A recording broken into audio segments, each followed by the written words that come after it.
Le deuxième vol donc, du tour aérien, donc, ça concernait la liaison Tours-Dinard. C'était un vol plutôt sympathique parce qu'on avait différents paysages. On passe vraiment de la campagne pure à vraiment la Bretagne.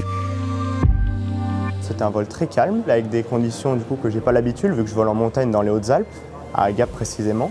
Donc là, on a pu faire tout le transit côtier qu'on n'a vraiment pas l'habitude de faire.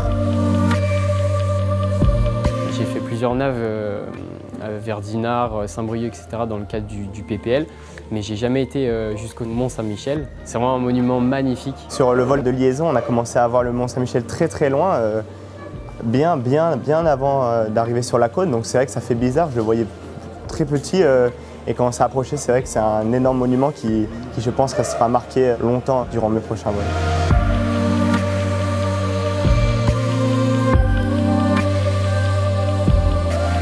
Je vole sur le Zulu Kilo, donc c'est un Robin DR221. C'est un avion donc, de 117 chevaux. Son premier vol c'était en 1967, donc il a quand même un petit peu d'âge. C'est ce qui fait justement son charme et je prends un plaisir phénoménal à voler avec ce type d'avion magnifique.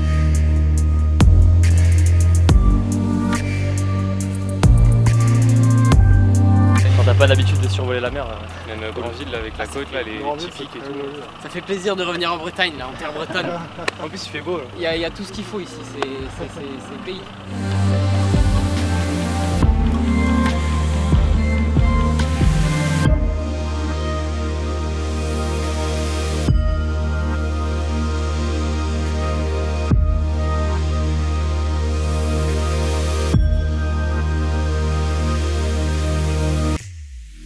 Le challenge Michelin, c'est un challenge pour lequel la fédération a souhaité s'inscrire. Ce challenge Michelin avait débuté en 1910, c'est pas d'aujourd'hui. En 2024, Michelin a décidé de relancer ce challenge-là sous la forme de pilotage avec des exercices où on va retrouver un petit peu toutes les composantes de notre aviation légère. N'importe quel pilote peut participer à ce challenge. Il suffit qu'il s'inscrive sur une application qui s'appelle Crystal Air et il y a un prix national qui sera remis à notre arrivée à Clermont-Ferrand. On va avoir 6 épreuves à faire, donc ça va être en majorité des épreuves de mania. La première épreuve, ça sera d'éviter des cylindres, donc là on va devoir trouver une route à peu près droite pour zigzaguer entre les cylindres. Ils ont un deuxième exercice, le but c'est d'essayer de tracer un cœur. Donc là ça correspond vraiment à ce qu'on leur a fait faire dans le cadre de l'ANR, circuler dans un couloir en anticipant les virages et essayer de tracer au mieux ce cœur. Et l'avant-dernière épreuve, on va devoir aller chercher tous les ballons, sachant qu'ils seront à des altitudes différentes. C'est des ballons fictifs, mais c'est matérialisé comme on le voit ici pour eux. Et donc on voit leur petit avion se déplacer sur l'application.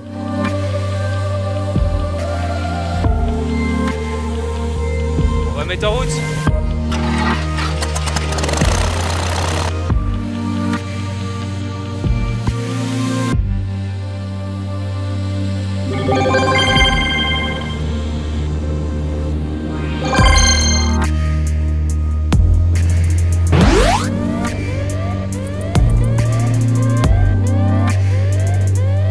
Ça dépend si on veut se donner un petit peu de challenge ou pas. Parce qu'en fait les autres ils se mettent pas de challenge. Ils prennent ici, il y a de la place, bim bam boum, ils prennent ici et ils sortent dans l'axe. Donc à voir si on veut prendre un peu de challenge et passer entre le 3 et 4, passer pile poil dans le centre, pour ensuite ressortir 9 et 10. Et ça pourrait être drôle d'y arriver. Est-ce que tu es une grande gueule ou pas? Et au lieu d'un cœur, tu peux faire autre chose. En réfléchissant bien. Eh ben en réfléchissant bien, je peux montrer certains atouts. Regardez, Antoine, il va rentrer bientôt dans la porte du cœur là. C'est l'attaque cardiaque là. On a un cœur brisé. On a un chagrin d'amour qui est en train de se créer. Dans le cadre d'un partenariat entre la FFA et Vinci Airport, nous sommes heureux de pouvoir accueillir le tour aérien des jeunes pilotes sur la plateforme de Dinard. Nous avons mis à disposition un certain nombre d'éléments tels que notre parking en herbe, notre aérogare pour la partie restauration et partie briefing. Et donc en amont, on a eu quelques préparatifs et une organisation un peu hors du commun pour monter cet événement. L'aéroport de Dinard, nous sommes 9 personnes aujourd'hui qui gérons aussi bien la partie pompier que la partie exploitation dans son ensemble, avec une grosse partie de vol privé, aviation d'affaires. L'aviation légère, comme aujourd'hui, c'en est la preuve, avec l'aéroclub notamment de la Côte d'Émeraude. Et nous avons également beaucoup de vols de maintenance avec une société qui s'appelle Sabena Technics qui est à côté, et de l'aviation militaire également. Ce qu'on est en train de faire sur la plateforme au sein de l'aéroclub, c'est des amphicabines. On donne la possibilité au public de pouvoir rentrer dans un cockpit avec les jeunes du TAJP qui en profitent pour expliquer un petit peu leur passion. La priorité de la journée, c'est de faire rêver les enfants en ayant la possibilité de démocratiser un peu, je dirais, le monde de l'aviation, quoi.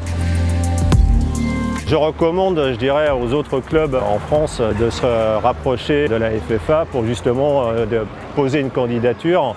Tout a bien fonctionné avec des gens, je dirais, passionnés pour aller dans le même sens. Et on en arrive au résultat qu'on a aujourd'hui avec des foules pour venir voir les amphicabines. Ça nous fait rencontrer du monde, donc c'est génial, quoi.